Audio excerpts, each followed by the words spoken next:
Welcome to Kenton's videos. Enjoy the video. You start by defining variables in variable view so data behaves predictably. Set names without spaces and choose appropriate types. Enter labels to explain codes, then add value labels for categorical fields. This helps output clarity.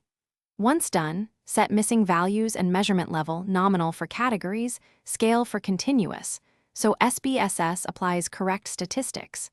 Make sure widths and decimals match the data precision. This prevents truncation and avoids later recoding work. Now enter your cases in data view carefully. 1 row per case, 1 column per variable. You can paste from Excel to speed up. As you progress, run frequencies and descriptives to validate ranges and spot typos. Correcting early saves time. If you need to transform fields, use transform recode or compute variable.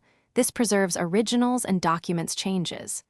Once validated, save a working copy and continue with any value formatting or date parsing steps. To finish, save your dataset as a SAV and export a CSV if needed. Also save the syntax to reproduce steps.